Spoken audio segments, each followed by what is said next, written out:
All right, this is Joshua Andrews. Thanks for watching. Today we're going to buzz through a really quick uh, case study that we have of a loan that we originally approved, ordered an appraisal on, got ready to fund, and then backed out. And I'm going to show you some of the due diligence thoughts behind this.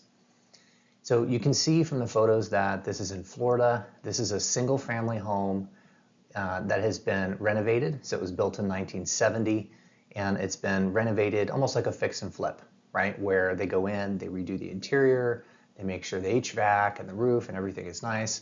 And I'm going to walk you through what we were going to do on this. So the property itself is clean. You can see that, right? Just from the photos. The property is clean. It's a smaller property. It is 3-bed, 2-bath, built in 1970, recently renovated, and it's about a little over 1,400 square feet. Now, these are pictures. It's on the MLS. It's for sale. All of that looks great. So in our eyes, this is a fix and flip because this is a borrower who spends money and renovates, makes a good product, and then moves on, sells the property, right? So the property's for sale. They come to us, hey, we need some cash out to go into the next deal while this is sitting. So the proposed loan is $650,000, and the estimated market value of the property as is, without any further upgrades, is $950,000. So the proposed LTV, or loan to value, on this loan is just over 68%. So we always stay under 70. The rate that the borrower is going to pay is 18% per annum, and the term is 12 months. They can pay off earlier. There's a little bit of a prepaid penalty, but we're right about 12 months. So that gives him time to get some cash out, go into the next deal, start renovating the next deal, and this is on the market for sale. On the surface, it appears strong, right? It's waterfront property, beautiful place, all of that. So that's why we got into it. So our due diligence process, we sign a term sheet or a letter of intent, basically, with the borrower. We conduct a standard kind of review on everything. So we start with verifying the borrower and the guarantor information, their corporate and insurance information, which is property insurance, the full appraisal. So we order an appraisal, our appraisal from a licensed appraiser, third party, that's not associated with the buyer. And then once we get that appraisal, we review it and we send it to another separate third-party appraiser that reviews the appraiser's review, right? So it's kind of like a double check. And then we also get a property inspection. So I want to point this out. On a lot of properties, lenders don't think, or borrowers don't think, that you actually need an inspection. And here's why you do. So an inspection is different from an appraisal because an appraisal is interior, exterior, talks about the value of the property, market comparables, things like that. An inspection is basically where you're getting a licensed inspector and they're going in and they're looking at the guts of the thing. They're looking at the HVAC, they're looking at the roof, they're looking at the electrical, they're looking at things that a buyer, if you took this property over, let's say the borrower defaulted, and you're referring to the collateral and you need to sell it, the inspection is what a buyer is going to do. So you want to know going in, is this thing sound, right? Not just comparables from a appraisal. And a lot of people will fight you on that. It's super cheap to get an inspection and it's well worth the money. So that's one thing that we did on this property. So at first glance, everything looks fine. We had the appraisal came in at $950, just where we thought it would. We had the secondary appraiser look at it. You know, he verified the comps, all of that, so it looks fine at this point. So what we found was, once we ordered a inspection, which I just mentioned is different from the appraisal, this is going into the guts of the property, different person, and is looking at what is going on here. Is everything up to snuff? Does the roof need to be replaced? That sort of thing. And what they found was there's some issues, right? This is almost $1 million property. This person wants to sell it, and we have electrical outlets that aren't properly grounded. So it's a major security issue. We had light fixtures that weren't working. We had improper roof flashing, which is basically sealant. You know, things need to be tidied up. Some windows that wouldn't open, right? Windows that are storm windows that just are locked or just inoperable.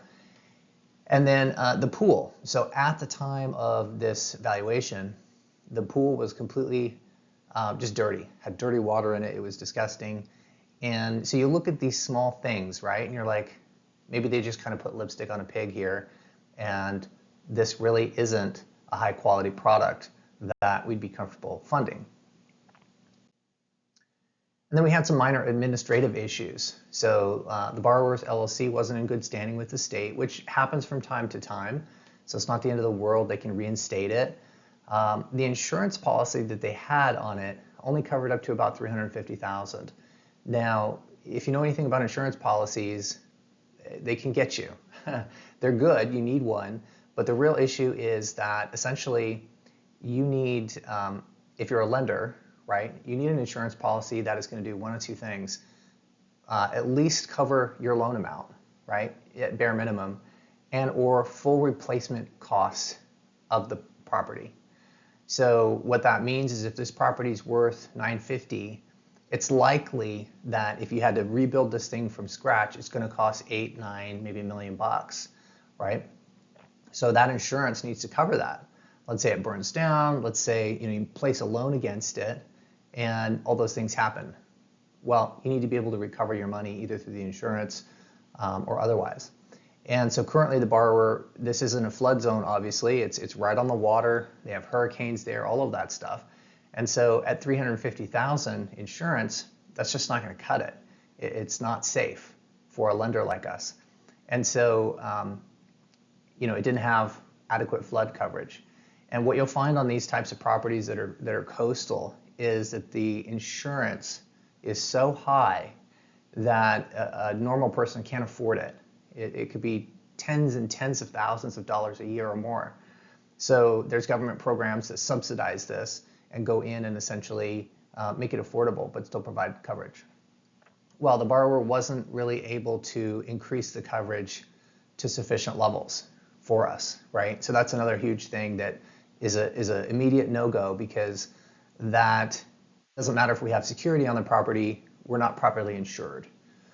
So it's not that they didn't want to, I'm not sure they could, right? So they weren't fighting us on it, it was just something that we couldn't resolve.